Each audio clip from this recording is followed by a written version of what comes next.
ultime. Donc, c'est une vie nouvelle que le Seigneur t'a donnée. C'est comme des opportunités nouvelles que le Seigneur t'a données. Et tu as choisi de profiter de cette vie nouvelle pour redonner la vie à d'autres. Et c'est de ça dont tu nous vas parler. Et je te donne la parole maintenant. Alors d'abord, bonjour à chacune et à chacun. Bonjour à chacun de vos cœurs. Et je suis content de voir des belles personnes qui donnent du temps au Big Boss. Et oui, Big Boss, c'est Dieu. Hein. Et ouais, merci du temps que vous lui donnez. Et merci aussi à ceux qui nous ont partagé leur talent. Et vous voyez, le Big Boss fait des trucs un peu originaux. 7 chansons en 5 jours. Pas mal. Et voilà. Alors, si moi je vis ce que je vis aujourd'hui, eh bien, c'est tout simplement grâce à des personnes qui ont caressé ma vie. Et je fais partie des gens tordus qui seront toujours tordus jusqu'au bout. Mais j'ai eu des piquets sur comme les piquets de vigne, pour me redresser un petit peu. Et aujourd'hui, j'ai un piquet imputricible, c'est le Big Boss.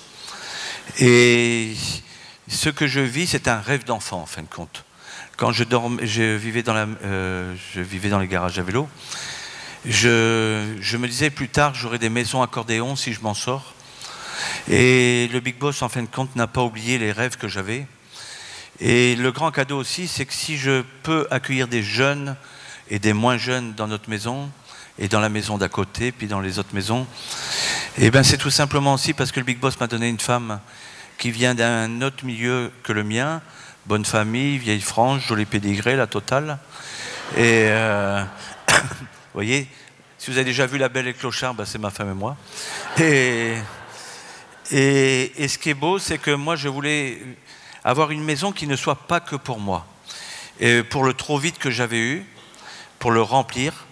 Et ma femme qui venait d'un milieu où ils s'aimaient entre eux, il y avait beaucoup d'amour. En plus, ils aimaient le Big Boss et ils n'étaient pas constipés, c'est-à-dire qu'ils ne disaient pas de mal sur les autres. Vous savez, il y avait beaucoup de gens, parfois, ils aiment le Big Boss, ils aiment les pauvres dans les bouquins, et puis après, ils font pia, pia, pia, pia, pia, pia, pia. Oh, putain, on attrape des crises de foie, mais grave. Hein. Et pas que le chocolat, mais parfois que la banlieusserie. Et merci Big Boss d'avoir mis mes beaux-parents sur mon chemin, et puis qu'ils soient surtout les parents de ma femme, parce que comme elle n'a jamais vu ses parents dire du mal sur personne, mais par contre avoir toujours la délicatesse d'avoir une porte ouverte, une assiette de plus, et puis ils n'avaient pas peur de la différence. Et ben ma femme voulait, quand je lui dis qu'elle voulait être ma femme, je lui posais qu'une seule question. Est-ce que tu veux avoir une maison qui ne soit pas que pour nous? Si elle m'avait dit non, elle n'aurait pas pu être ma femme, même si je l'avais aimée. Ça ne suffisait pas. Et elle a osé dire oui. Et vous savez pourquoi? C'est tout simplement pour son trop-plein. C'est pour montrer que 2 personnes qui viennent de 2 mondes différents, de 2 démarrages différents, peuvent un jour se retrouver dans un arrêt de bus et décider de voyager ensemble. Et ce que nous vivons depuis 35 ans, ça fait 35 ans qu'on est mariés, mais ça fait 35 ans qu'on accueille. Et ben c'est tout simplement l'histoire de 2 êtres qui se sont rencontrés. Et notre arrêt de bus, on en prend souvent. Vous savez, comme nous ne sommes pas des gens parfaits, on est imparfaits, mais comme l'imparfait se conjugue, profitons-en. Quand on se fait de la peine, on peut se retrouver dans un autre arrêt de bus, se pardonner et redémarrer. Alors c'est important que je parle du pardon parce que vivre l'accueil de la différence, c'est aller vraiment sur le chemin du pardon.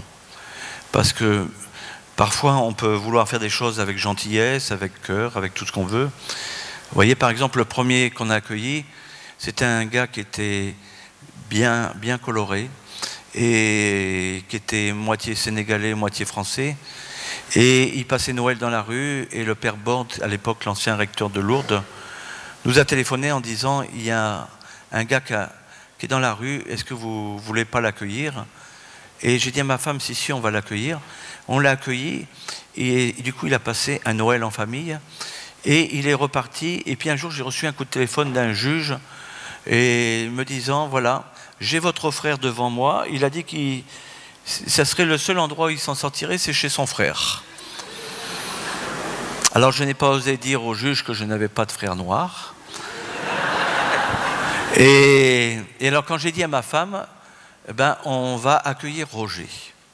Alors ma femme m'a dit, mais on n'a qu'une seule chambre. C'était la chambre de notre petite fille. J'ai dit, on va la déménager. Elle va venir dans notre chambre, puisqu'elle était toute petite, et on va donner la chambre à Roger. Et Martine a eu un peu peur. Elle m'a dit, mais on n'est pas du même milieu, et on n'est pas des mêmes origines. J'ai dit, t'es marié avec un Iroquois? J'ai dit, je ne suis pas des mêmes origines que toi. Et puis j'ai fait un chantage à ma femme, et elle a eu tellement peur qu'elle s'est dit, il va le faire. J'ai dit, si on ne l'accueille pas, je n'irai plus jamais me mettre à genoux dans une église, parce que le big boss me dira, je suis venu chez toi. Et tu ne m'as pas accueilli. Du coup, ma femme a eu la délicatesse de déménager Églantine dans notre chambre, de donner la chambre de notre petit appartement rue de la Grotte à Roger. Entre deux, Marthe Robin, on a toute une histoire avec Marthe, et la Sainte Vierge nous ont trouvé une maison. Et en fin de compte, le premier que j'ai accueilli, c'est ce garçon. Je ne connaissais strictement rien à la drogue. Moi, j'étais un ancien grand voyou, mais je n'ai jamais été drogué. Et vous voyez, ce garçon, pendant 1 an, nous a fait 1 an et demi, m'a fait du chantage à la mort. En me disant, si je fais des efforts, qu'est-ce que tu me donnes? Je dis rien. Si je me suicide, ça sera de ta faute. Et alors, je lui disais, c'est ton problème. C'est l'histoire de ta vie. Et j'ai dit, t'es fait pour vivre, mais si tu choisis de mourir, c'est ton problème. Alors il était étonné. Et il me dit, mais si je me suicide, et puis je lui ai dit, il me dit, comme ça tu viendras à mon enterrement. Et je lui ai dit, ton enterrement? Je lui ai dit, tu vois le tas de ronces qui est là-bas? C'est là-bas que je vais t'enterrer. Alors il me dit, mais tu ne mettras pas Roger Vaillant sur ma tombe? J'ai dit non. Alors ça l'a choqué. Et ce garçon-là, tous les 3-4 jours, me faisait des chantages. Qu'est-ce que je lui donne pour les efforts qu'il faisait? Et voyez, ce garçon-là, je ne trouvais aucune solution. Je le portais tout le temps sur mon dos. Il faisait plus de 2 mètres. Et je le transportais sur mon dos, souvent dans les rues de Lourdes, pour le ramener à la maison, parce que souvent, il avait fait des cocktails originaux. Et alors, je l'emmenais toujours à la grotte de Lourdes. Et lui, Roger, était tombé en amour avec, pas la Vierge de la grotte de Lourdes, mais avec la Vierge couronnée. Et vous voyez, au bout d'1 an et demi, j'étais découragé des hauts et des bas de ce garçon, tout le temps. Et c'était un coup haut, un coup bas. Et vous voyez, un jour, Roger est devenu tout jaune. Vous savez, un noir qui devient tout jaune. Alors, il est arrivé et puis il m'a dit, Tim, je t'aime très fort, t'es mon frère. Et puis il m'a pris dans ses grands bras, il m'a embrassé. Et j'étais en train de peindre la maison en blanc. Et il me dit, tu voudrais pas un café? Alors je dis, si.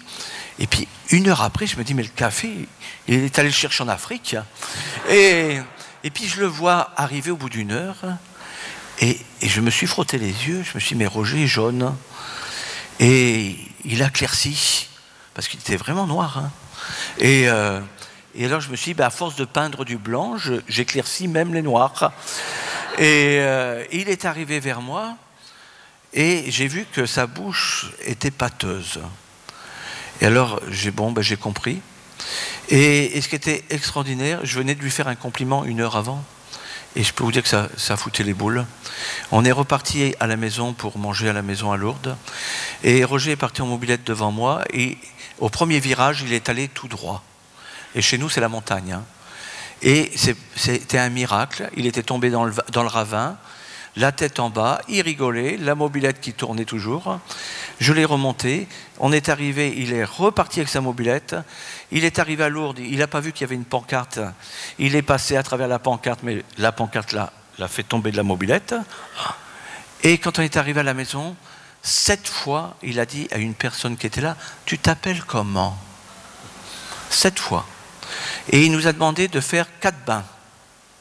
Il avait après fini un bain qu'il en redemandait un autre. Et j'étais tellement découragé, ça faisait 1 an et demi que j'essayais d'accompagner Roger. Et j'étais tellement découragé que c'est le jour de mon découragement que Roger a guéri. Vous savez ce que j'ai fait? Je suis allé retirer la glace de la salle de bain. Et je suis venu lui poser, je lui ai dit, Roger, regarde-toi. Il n'a pas voulu se regarder, alors j'ai posé la glace devant lui et j'ai dit, regarde-toi. Et pour la première fois de ma vie, je me suis mis à pleurer parce que je ne connaissais plus le chemin des larmes depuis très très longtemps. Et à ce moment-là, Roger m'a pris dans ses bras et il m'a dit, t'es le seul qui m'aime. Et il m'a dit, viens. Et il m'a emmené à la grotte de Lourdes, voir son grand amour qui était la Vierge couronnée.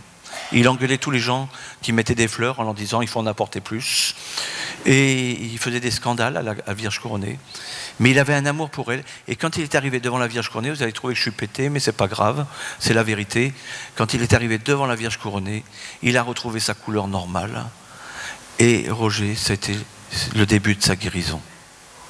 C'est pour montrer que dans l'accueil, il ne faut pas idéaliser. On peut beaucoup se fatiguer. Et en fin de compte, si aujourd'hui on vit l'accueil depuis 35 ans, l'histoire a démarré avec Roger, un énorme découragement. C'est-à-dire que, et là le Big Boss fait des choses malgré nous. C'est-à-dire, et même sa mère qui habite une grotte, hein, elle fait des choses. Et alors ça a été Roger notre premier. Malheureusement il est mort assez rapidement parce qu'il était usé. Mais il est mort joliment, c'est-à-dire que avec une lumière extraordinaire. Chaque fois qu'il me téléphonait, je pense qu'il était dans un café parce qu'il disait à voix haute toujours « Alors comment va ma mère? Tu lui as mis des fleurs? Et puis, tu as vu l'évêque ?» Alors parce qu'un jour, vous savez, il a poussé tout le monde à Lourdes, toute une foule à lui tout seul, tous les gardiens avec, vous savez, avec les bretelles de cuir et tout. Il a fait tellement scandale pour qu'on s'approche le 11 février de l'évêque. Ben, je peux vous dire que ça a été opérationnel à lui tout seul. Il t'a chassé tout le monde et l'évêque est arrivé vers lui, il lui a tendu la main et il a embrassé l'anneau de l'évêque et en fin de compte c'était le jour de l'anniversaire de Roger. Et Roger avait 2 grands amours dans sa vie jusqu'à sa mort. Et ben c'était Notre-Dame de Lourdes et l'évêque. Et notre évêque à l'époque était assez gentil mais très évêque. Et ben Roger n'a pas été gêné par le Monseigneur. Et il n'a pas été gêné. Il n'a vu que le geste d'amour de cet évêque. Vous voyez? Et ça a été une belle leçon pour moi parce que j'aimais l'Église, mais j'avais un peu peur parfois de certains évêques. Je trouvais que c'était des grands monseigneurs. Et il me faisait peur. Et du coup, ben, il m'a appris aussi à aimer mon évêque. C'est-à-dire à le regarder derrière les apparences raides. Vous voyez? C'est pour montrer que parfois, celui qu'on va accueillir, ben, il sait des choses que nous, on ne sait pas. Alors c'était le premier, et il est parti chez le Big Boss, et en fin de compte, je pense que dans tous les lieux d'accueil, il y a toujours quelque part un missionnaire. Et je vois, j'étais à l'Arche avant, à l'Arche, il y avait un missionnaire, un garçon qui était Raphaël, et qui est parti chez le Big Boss, et qui était un des tout premiers accueillis, et avec Jean Vanier, et ça a été le premier missionnaire entre ciel et terre, terre et ciel. Vous savez, la communication. Les gens communiquent beaucoup par Internet, mais c'est bien aussi de communiquer entre le ciel et la terre. Et Roger, ben, quelque part, est notre lien. Et après, on avait dit au Big Boss qu'on accueillerait un jeune à la fois, et le Big Boss, il ne doit pas trop savoir compter. Il en a envoyé 2, 3, 4. On avait dit que des jeunes qui sortent de prison, bon ça c'était mon côté à moi. Et puis le Big Boss a eu de l'humour, il nous a envoyé qui sortaient de prison, d'autres qui sortaient de bonnes familles. Et puis, parce que malheureusement la souffrance, c'est comme un courant d'air. Dès qu'une porte est ouverte, ben, elle rentre. Riche, pauvre, intelligent, con, elle n'est pas difficile, elle s'invite. Et puis il nous a envoyé même des personnes plus âgées, jusqu'à 52 ans. Il nous a envoyé un prêtre qui avait été renvoyé parce qu'il buvait trop. Alors j'avais dit à un évêque, ben, si vous voulez, donnez-le-moi un petit temps. Et puis le Big Boss va s'occuper de lui. Puis aujourd'hui, ben, c'est un très joli prêtre. Et parce que un prêtre a le droit aussi d'avoir des blessures, comme tout le monde. Et il a été un cadeau pour nous, parce qu'on a eu la chance du coup d'avoir un prêtre. Et aujourd'hui c'est un joli prêtre. Et en fin de compte, le Big Boss, en ce moment, il a eu beaucoup d'humour. Il y a 2 ans, il nous a envoyé un jeune qui avait 14 ans, qui était déscolarisé. Nous, on avait toujours fait dans la majorité, puis maintenant, il nous a envoyé dans la minorité. Et c'était un jeune qui était dans des grands trafics de drogue, un jeune de très bonne famille, qui présentait bien, gueule d'ange, comme on dit, mais il était tombé dans un sacré réseau. Du coup, il a fallu le déscolariser, le rescolariser par Internet, par le CNET, ce qui fait que du coup, tous les jeunes qui étaient chez nous, tous ceux qui avaient des talents différents, il y en avait un qui était bon en maths, un autre bon en anglais, un autre... Vous voyez comme quoi le Big Boss se sert des talents de chacun. Et du coup, ce jeune, aujourd'hui, est rentré chez les compagnons du Tour de France. Et c'est pour montrer que si, à un moment, le Big Boss avait beaucoup d'humour, il m'envoyait que des alcooliques. Et vous savez, j'avais une répugnance pour l'alcool, puisque je suis descendant d'alcooliques de 3 générations.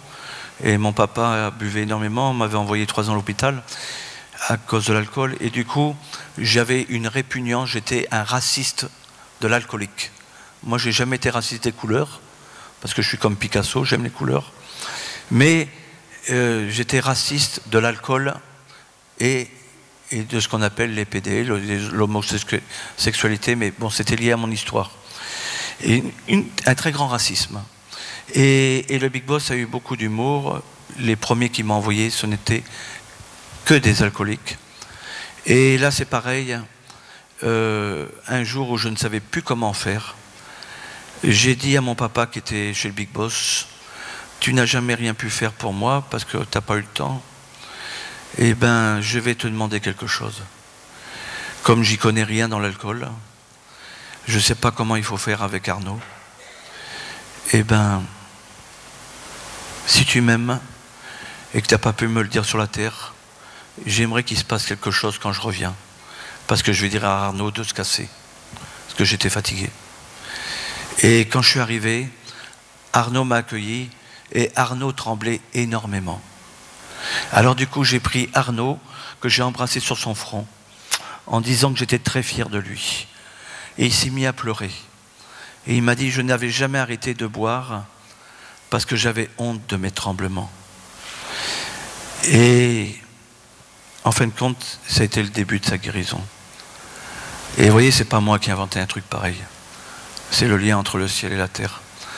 Et du coup, le Big Boss m'a inspiré à embrasser un homme sur le front, comme ça, et à lui dire que j'étais fier de lui. Vous voyez ? Vous savez, il y en a qui sont supporters des équipes de sport.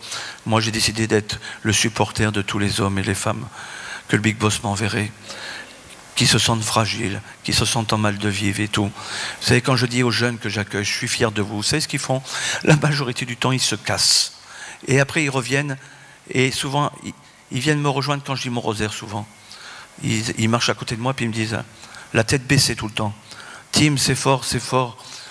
Ça fait 16 ans, 18 ans, 20 ans, 30 ans, ça dépend de l'âge qu'ils ont, que j'attendais qu'on soit fier de moi. Et le lendemain, vous savez ce qu'ils vont faire ? Ils vont faire une nouvelle tentative, pas de suicide, mais une tentative de vie.